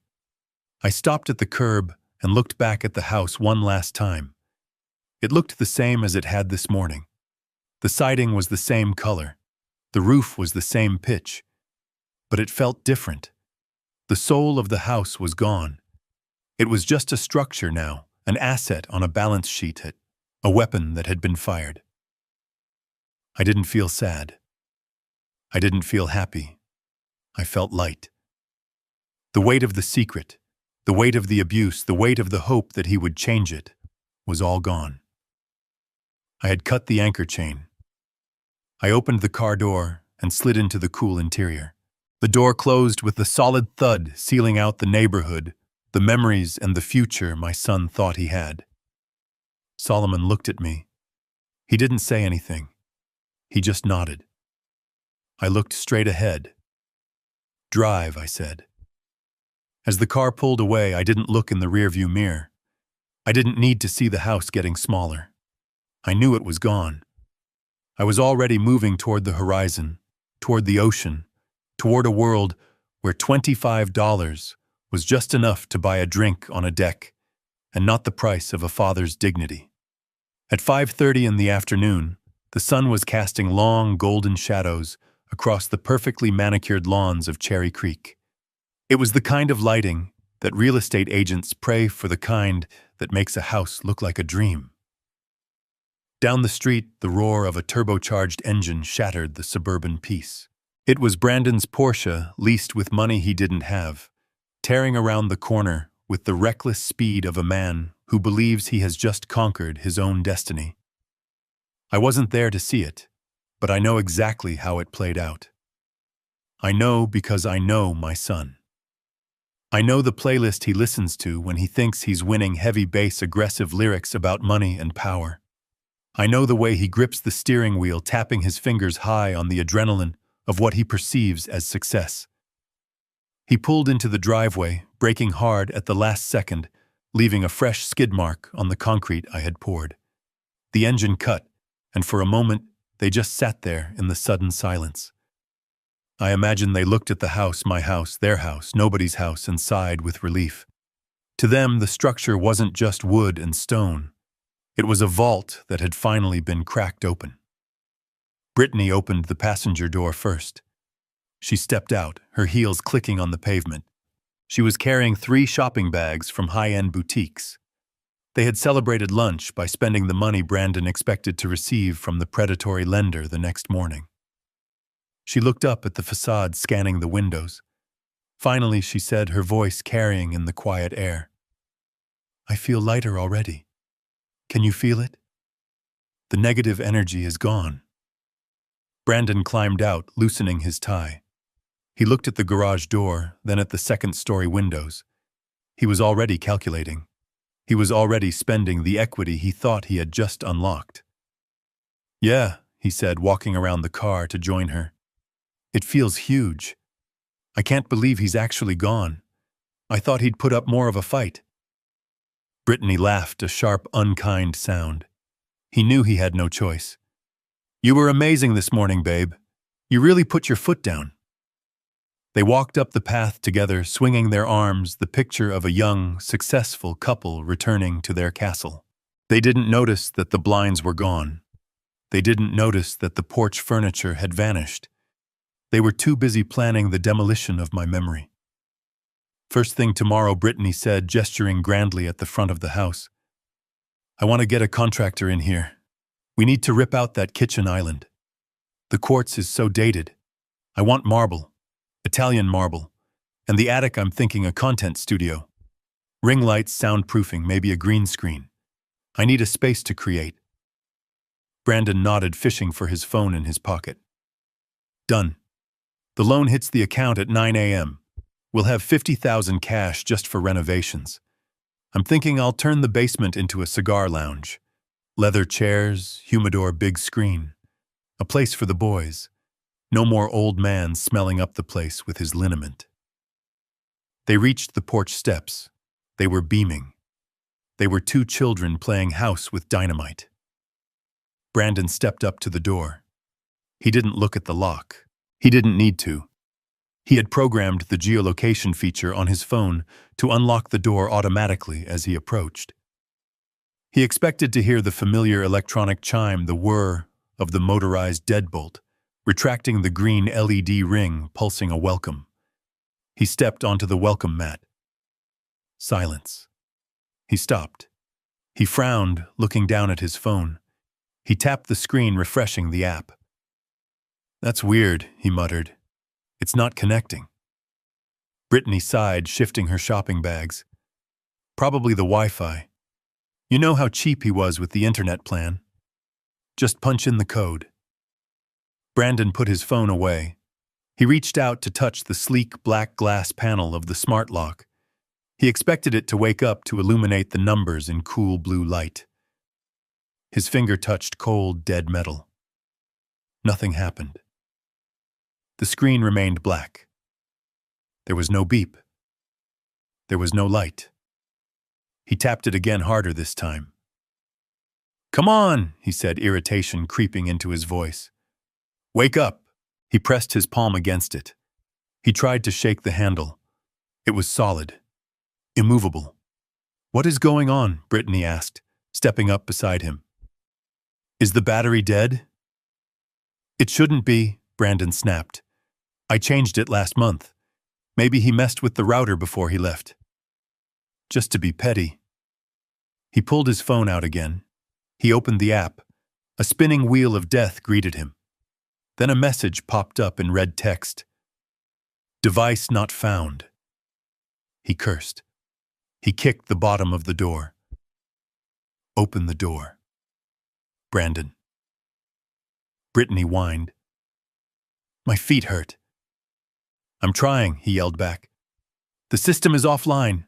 I have to use the backup key." He dug into his pocket, searching for the emergency physical key that came with the smart lock, a flimsy piece of metal he kept on his keychain, but never used. He found it. He jammed it toward the keyhole at the bottom of the unit. But the key didn't fit. He stopped. He leaned in closer, squinting in the late afternoon sun. He stared at the lock, really stared at it for the first time. "This isn't my lock," he whispered. What Brittany asked, leaning over his shoulder. "This isn't the smart lock," Brandon said, his voice rising in pitch. "The panel is gone. This is a deadbolt. A brass deadbolt." He touched the heavy metal cylinder. It was brand new. There were fresh scratches on the doorframe where the installation had been done quickly. The high-tech gadget he loved, the symbol of his control, had been ripped out by the roots. Who changed the lock? Brittany asked, her voice trembling slightly. Did you call a locksmith? I didn't call a locksmith, Brandon shouted. He stepped back, looking up at the house as if it had suddenly grown teeth. And then he saw it. Right there at eye level, taped to the center of the door with a strip of blue painter's tape, a thick white envelope. It hadn't been there a second ago, or maybe he had been too blind to see it. But now, against the dark wood of the door, it seemed to glow. He stepped forward. He reached out a shaking hand. He saw the name written on the front in black permanent marker. Block letters. Steady. Unforgiving. Brandon. He recognized the handwriting immediately. It was the same handwriting that had signed his report cards, his permission slips, his college tuition checks. It was the handwriting of the man he thought he had defeated. He ripped the envelope off the door. The sound of the tape tearing was loud in the quiet neighborhood. He tore the flap open. He turned the envelope upside down. 25 dirty, crumpled $1 bills fell out. They fluttered down, landing on the porch, on his shoes, on the welcome mat. He stared at them. He stared at the steak sauce stains. He stared at the mud. He knew exactly what they were. Tobias, he whispered. Brittany looked at the money, then at the lock, then at the dark, empty windows of the house. Brandon, she said, clutching his arm. Why are the curtains gone? Brandon looked up. He looked through the side light window next to the door. He cupped his hands against the glass and peered inside. He didn't see his leather sofa. He didn't see his 85-inch TV. He didn't see the bar. He saw an empty cavern. He saw hardwood floors stretching out into nothingness. He saw the ghost of a house. It's empty, he choked out. It's all gone. No! Brittany screamed. My shoes, my bags! She started pounding on the door with her fist. Open up right now, Toby. I know you're in there. Open this door, but the door didn't move. The heavy brass deadbolt held fast. The house absorbed her screams and gave nothing back. And then from the other side of the door came the sound of heavy footsteps, not the shuffling steps of an old man with arthritis. These were the heavy-booted steps of a man who was paid to hold the line.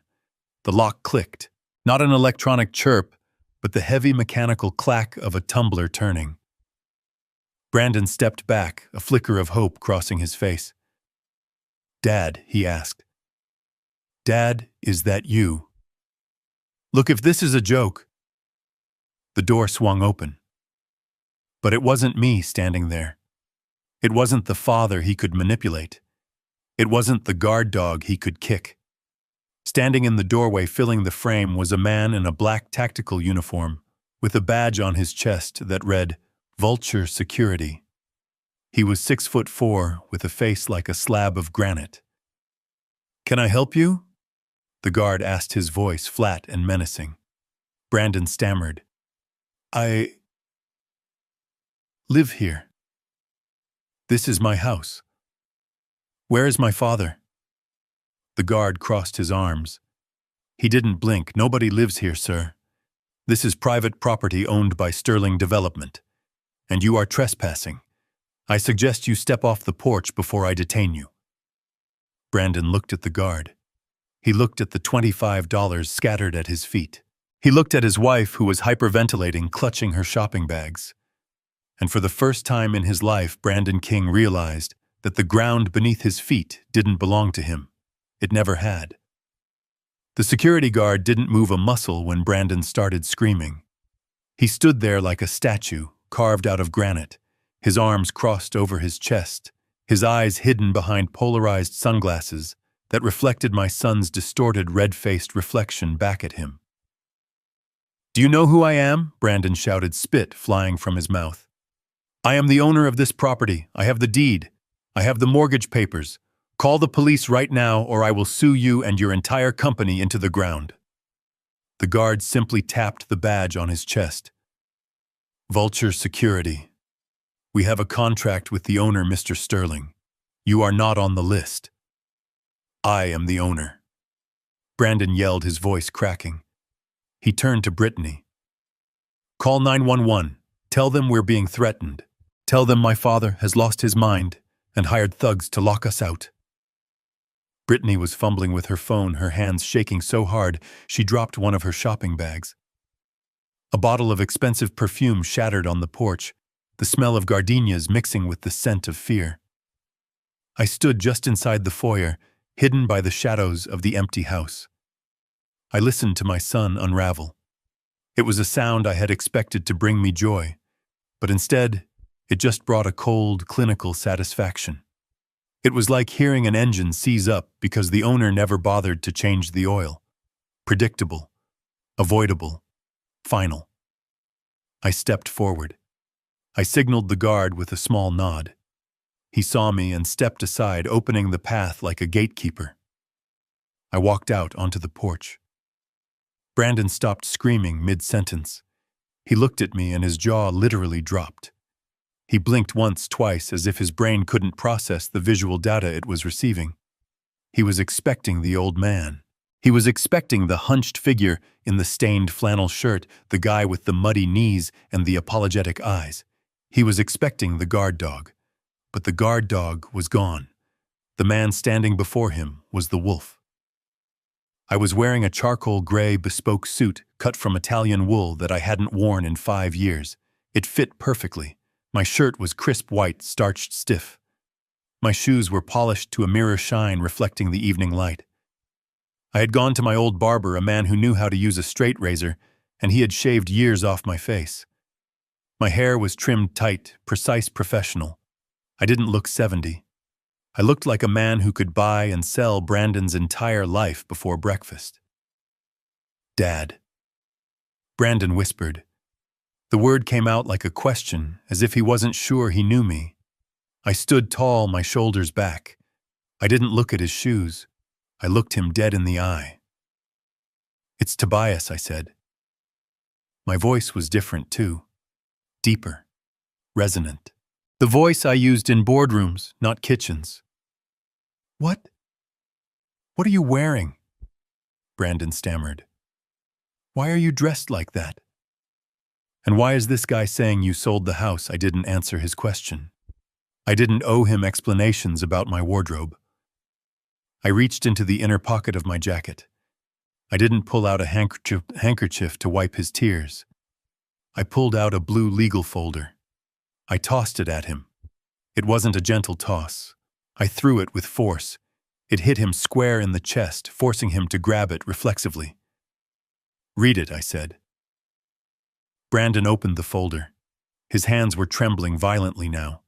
He stared at the documents inside. The first page was the revocation of the Kingston Trust. The second was the bill of sale to Sterling Development. The third was the wire transfer confirmation for $1.5 million. He flipped through the pages, his eyes darting back and forth, trying to find the loophole, the mistake, the prank.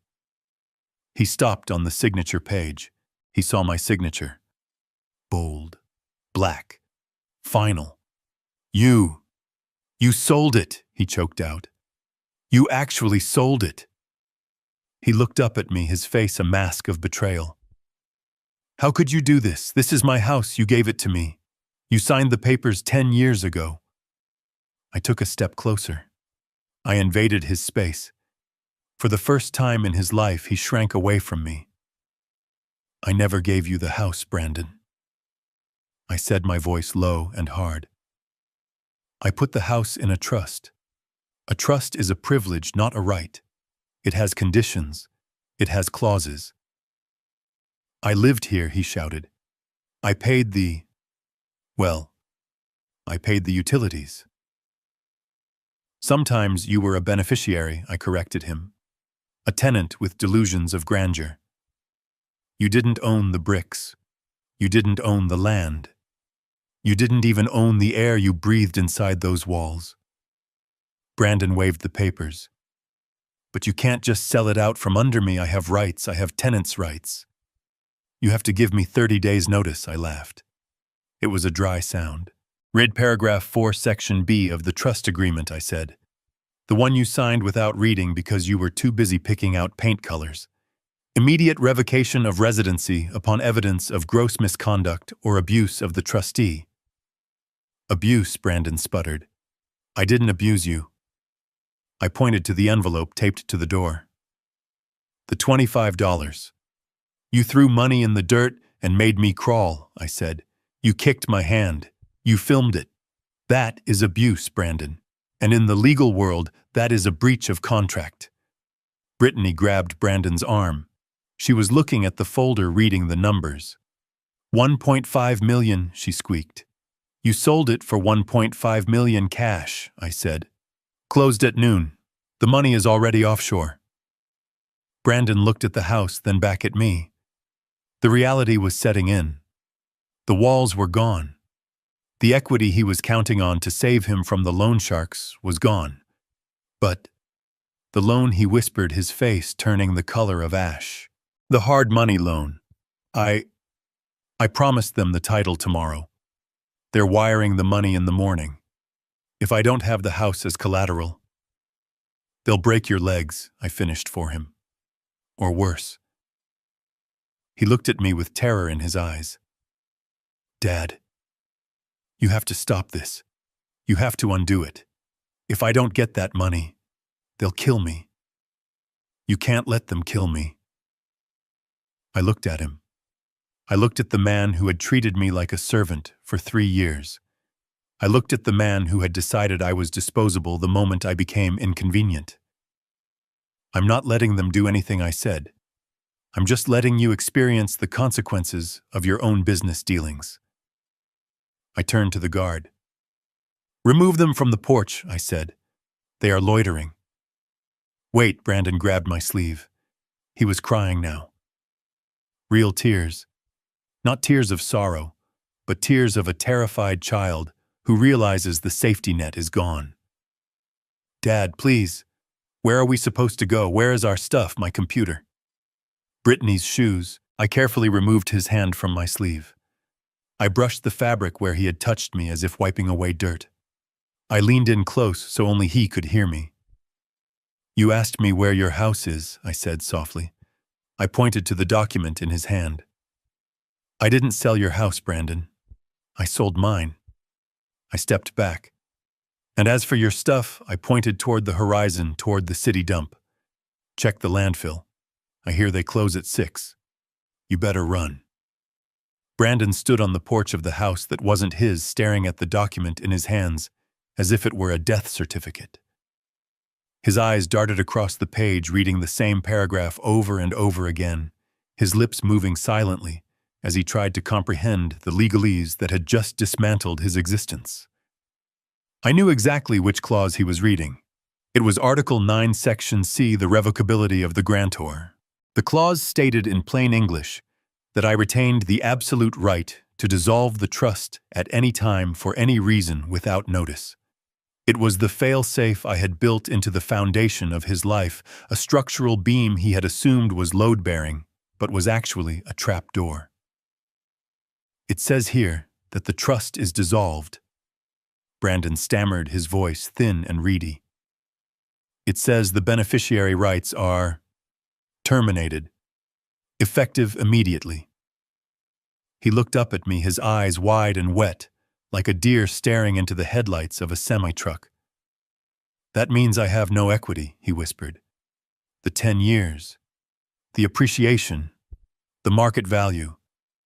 I have 0 equity, you have less than 0, I corrected him, because you owe the utilities for last month. He dropped the folder. The papers scattered across the porch, sliding over the dirty $25 bills. He grabbed his hair, pulling at it, a gesture of pure, unadulterated panic. No, no, no. This can't be happening. The lender, the hard money guys, they already ran the title search last week. They saw the deed in my name. They saw a deed held in trust, I said calmly. And when they run it again tomorrow morning to record the lien, they're going to find that the trust doesn't exist and the property belongs to Sterling Development. The title is clouded, Brandon. It's radioactive. They aren't going to wire you a dime. He fell to his knees. It wasn't a melodramatic gesture. His legs simply gave out. He collapsed onto the wood right next to the money he had thrown at me. He knew what this meant. He wasn't just broke. He was exposed. He had promised dangerous men a security interest in a property he didn't own. In their world, that wasn't a mistake. It was a theft. "They're going to kill me," he sobbed, his face buried in his hands. "They're going to come for me, Dad." "You don't understand who these people are." "I understand perfectly," I said. "I dealt with the unions in the 80s. I know exactly what happens when you write checks your body can't cash." Brittany, who had been frozen in shock, suddenly seemed to wake up. The reality of the mortgage fraud was too abstract for her, but the emptiness of the house was visceral. She pushed past Brandon and pressed her face against the sidelight window again, staring into the void. "Where is my stuff?" she shrieked, spinning around to face me. Her eyes were wild. "My Birkin bags, my camera equipment, my jewelry box. I had a diamond tennis bracelet in there." "Where is it?" I checked my watch. It was a reflex. I knew the time. "It's 5:45, I said. "What does the time have to do with anything?" she screamed. "Where are my clothes?" I pointed toward the west, toward the industrial district, where the smokestacks of the municipal waste management facility rose against the sunset. "The Miller Carting Company operates the transfer station on Route 9, I said. "They run the compactors until 6 p.m. If you leave right now, and you drive very fast, you might be able to find your tennis bracelet before they crush it into a cube of recycled metal."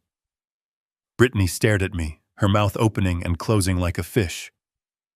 You threw it away," she whispered. "You threw away my Birkins." "I didn't throw them away," I said. "I hired a professional crew to remove debris from my property. They categorized it as refuse. And frankly, considering how you treated me, I'd say that classification was generous." She let out a sound that was half scream, half sob.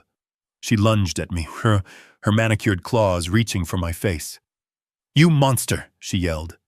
"That was my life. That was my brand." The security guard stepped forward. He didn't even have to touch her.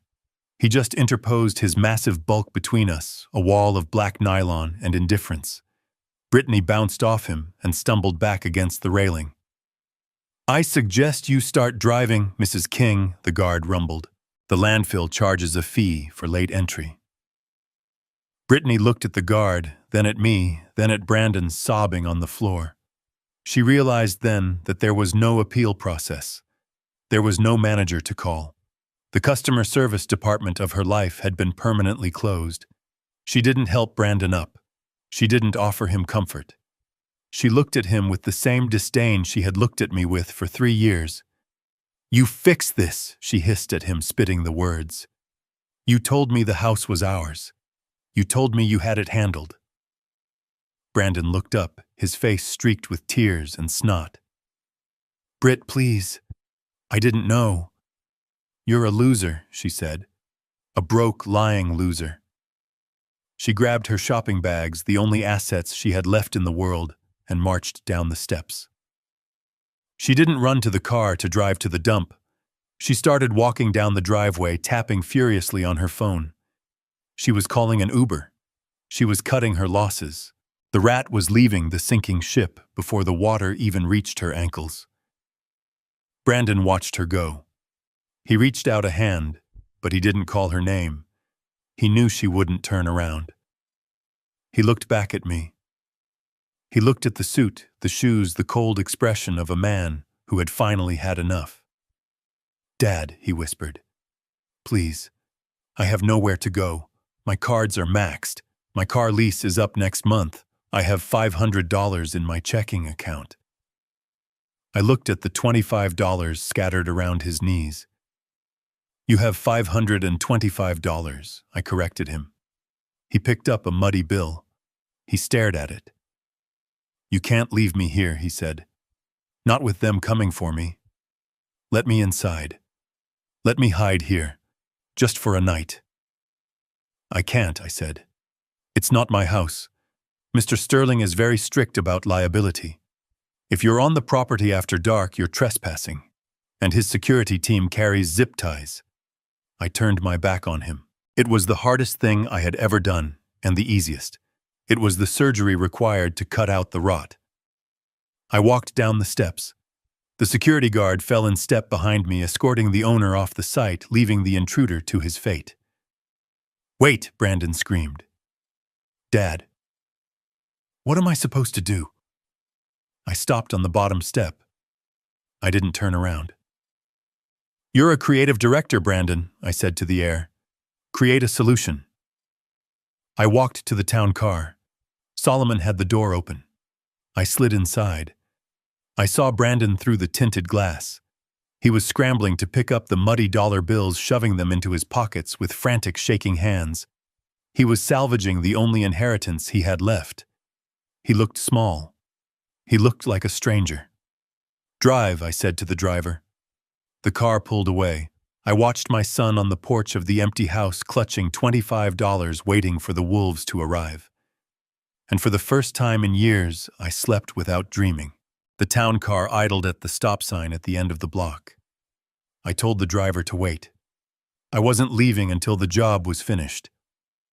Through the tinted rear window, I watched the final act of my son's tragedy unfold under the flashing blue and red lights of a police cruiser. Brandon had called 911, screaming about a home invasion, about armed men seizing his property, about a father who had lost his mind. He expected the cavalry to arrive and restore his kingdom. He expected the officers to drag the vulture security guard off the porch and hand him back the keys to his castle. He forgot that in the real world, the police don't enforce feelings. They enforce paper. Two officers stood on the sidewalk, illuminated by the strobe of the light bar. One was older, tired, holding the thick legal folder I had thrown at Brandon. The other was young hand resting on his belt, watching Brandon with the wary look reserved for unstable subjects. Brandon was manic, pacing back and forth on the grass, waving his arms at the house, at the guard, at the empty driveway. I couldn't hear every word through the glass of the town car, but I knew the script. He was trying to sell them the same lie he had sold himself for 3 years. He was the victim. He was the owner. He was the man in charge. I rolled the window down an inch. The cool evening air carried his voice. "It's fraud," Brandon screamed, pointing a trembling finger at the stone facade of the house.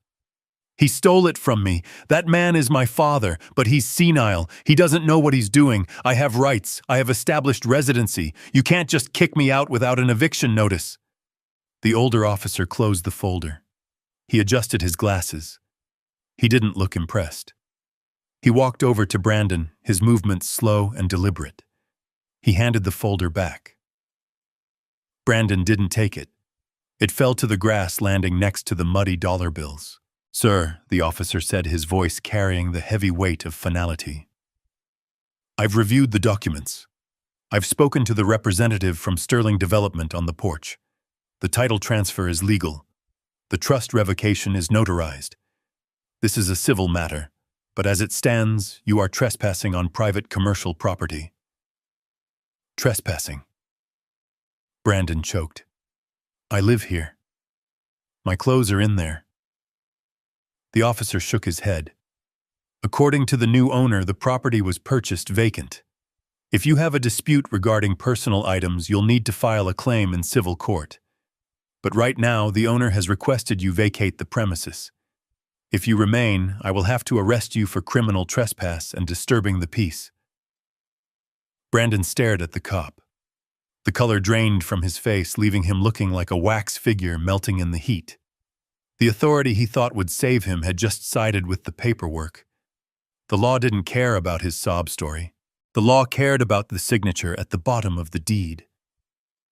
"I'm not leaving," Brandon whispered, his voice cracking.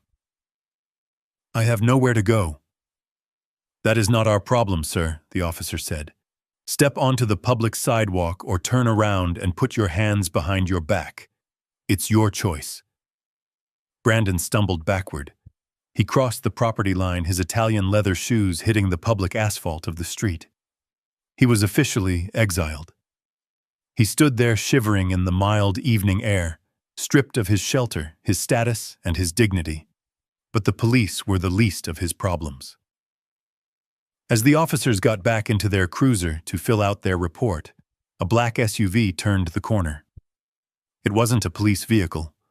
It was a matte black Escalade with tinted windows so dark they looked like oil slicks. It moved slowly, prowling down the street like an apex predator. It didn't have plates. It didn't need them. Solomon, sitting next to me in the town car, stiffened. He recognized the vehicle. "That's them," Solomon whispered. "The lenders, the hard money guys. They came to check on their collateral." The SUV didn't stop in front of the house. It slowed to a crawl. The back window rolled down halfway.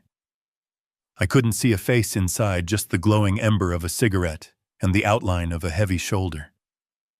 The vehicle stopped right next to Brandon. My son froze. He knew that car. He knew the people inside.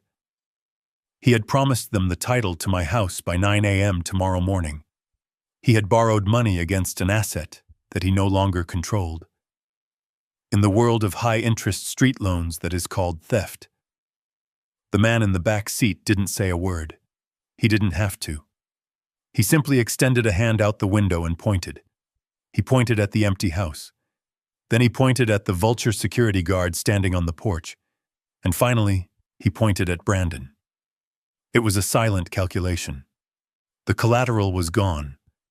The borrower was exposed. The debt was due. Brandon started to shake. It wasn't the shivering of cold anymore. It was the vibration of pure terror. He took a step back, raising his hands in a pathetic gesture of surrender. "I can fix it," he shouted at the car, his voice high and thin. "I just need a few days. There was a mix-up. I have the money." The hand withdrew into the car. The window rolled up. The SUV didn't speed away. It drove off slowly, casually turning the corner with the confidence of a reaper who knows the harvest is inevitable. They wouldn't touch him here, not with the police cruiser still writing reports 50 feet away. But they would find him. They would find him when the lights went out. They would find him when he was alone. Brandon watched the taillights disappear, and in that moment he realized that losing the house was a mercy compared to what was coming. He turned to Brittany. She was standing on the curb, clutching her shopping bags like life rafts. She had watched the police interaction. She had seen the black SUV. She wasn't stupid. She knew exactly what that car meant. She knew Brandon was radioactive. Babe, Brandon pleaded, reaching out to her. "We need to go. Call your dad. We can stay at his place for a few days. Just until I sort this out." Brittany took a step back. She looked at him with eyes that were devoid of love, devoid of pity, devoid of anything but self-preservation.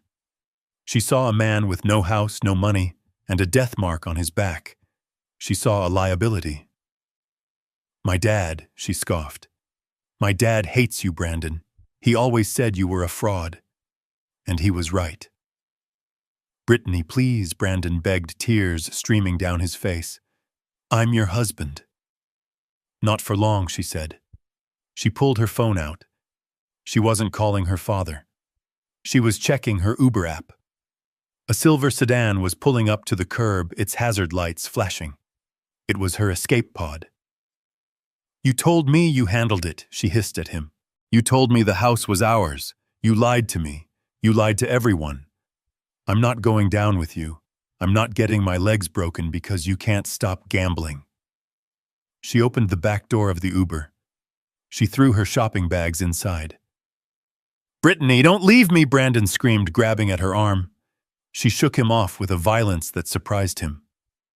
"Get off me!" she yelled. "It's over, Brandon. You're nothing. You have nothing." She slammed the car door. The Uber peeled away, leaving Brandon standing alone in a cloud of exhaust fumes. He was absolutely alone. The police were leaving. His wife was gone.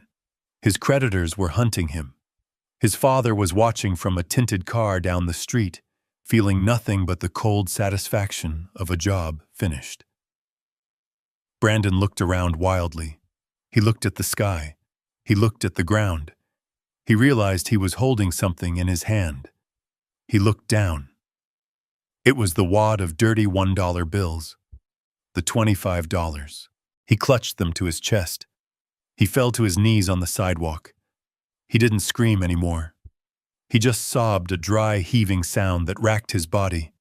He was a man who had been stripped to the bone. He was a man who had built his life on a foundation of sand, and the tide had finally come in. I watched him for a minute longer. I watched my son, the boy I had loved, the man who had betrayed me, crumble into dust on the side of the road. I didn't feel the urge to go to him. I didn't feel the urge to save him. That part of me had been surgically removed. I tapped on the partition glass. "Let's go," I said to the driver. The town car accelerated smoothly. We drove past Brandon. He didn't see us. He was too busy staring at the ruin of his life. As we passed, I didn't look away. I watched him until he was just a small, dark speck in the rearview mirror, a piece of debris left behind by the storm. I turned forward, facing the road ahead. The sun had set. The streetlights were coming on. The city was waking up, and so was I. I had a ship to catch and a whole world to see, and $25 less than I had yesterday, but I had never felt richer. The interior of the town car was a sanctuary of silence and conditioned air, a stark contrast to the chaotic scene I had just orchestrated on the sidewalk. I leaned my head back against the headrest and watched the city of Seattle blur past the tinted windows. We were moving fast, putting miles of asphalt and concrete between me and the wreckage of my son's life. I didn't turn around. I didn't check the side mirror to see if he was chasing the car. I knew he wasn't. He was paralyzed, rooted to the spot by the weight of his own consequences. Solomon sat across from me, pouring 2 tumblers of amber liquid from the car's crystal decanter. He handed me one. His hand was steady. He didn't look at me with pity. He looked at me with the professional appraisal of a man who had just watched a controlled demolition go exactly according to plan. "To the Sunset Protocol," Solomon said, raising his glass.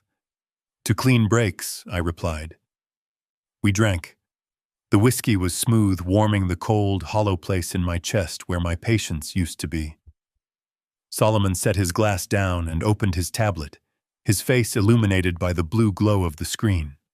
"The transfer is 100% complete," he said, his voice low and efficient.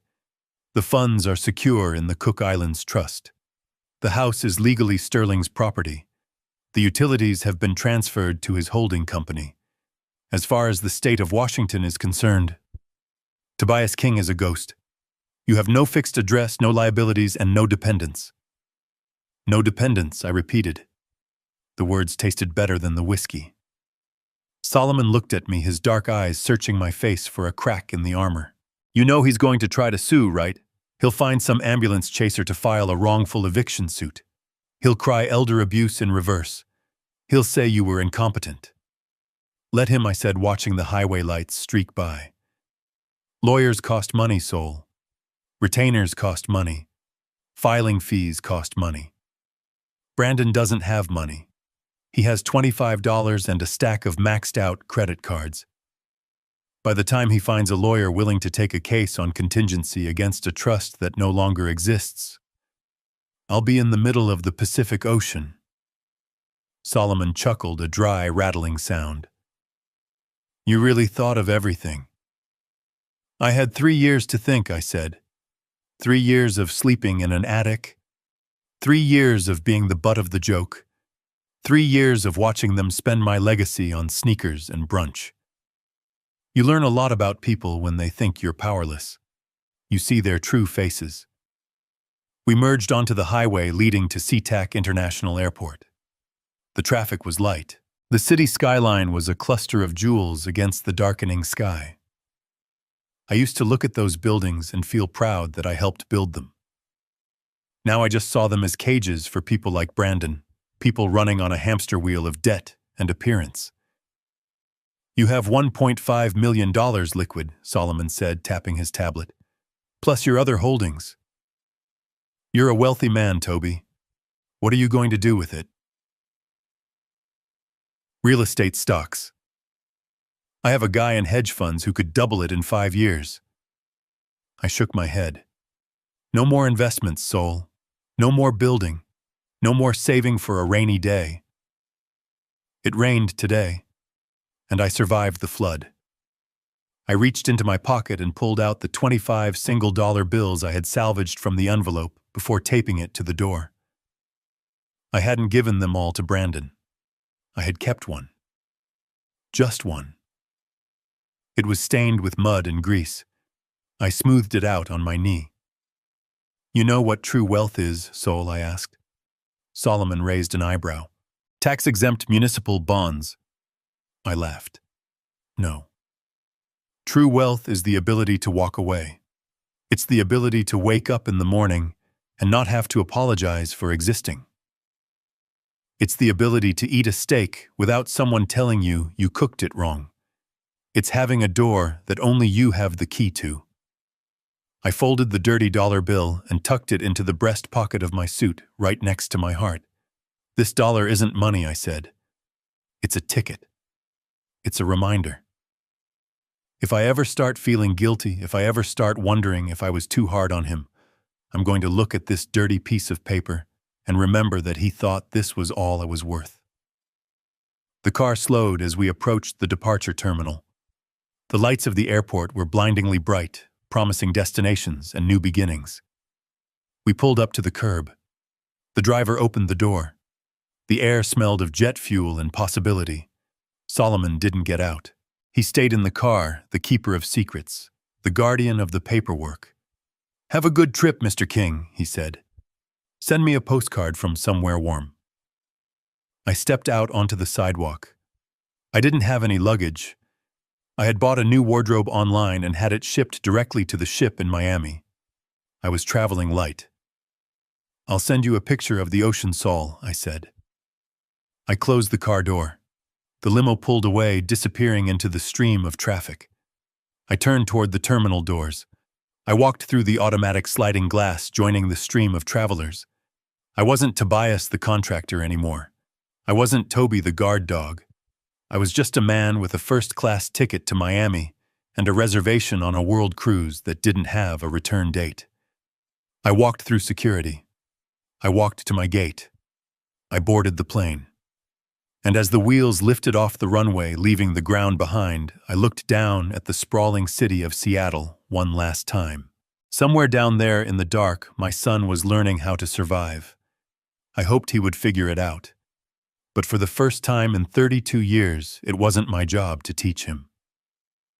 I ordered a glass of champagne, reclined my seat, and turned my face toward the future. The account was closed. The ledger was balanced. And I was finally truly free. I spent 40 years building skyscrapers, but I almost let my own son tear down my self-respect for free.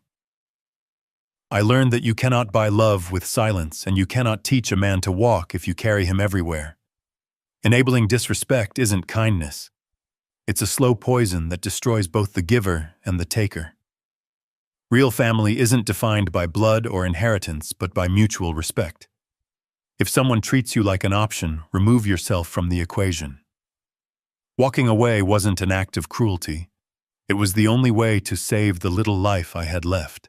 If you think Brandon got exactly what he deserved, hit the like button and subscribe to the channel and tell me in the comments, would you have left him the $25 or kept it all?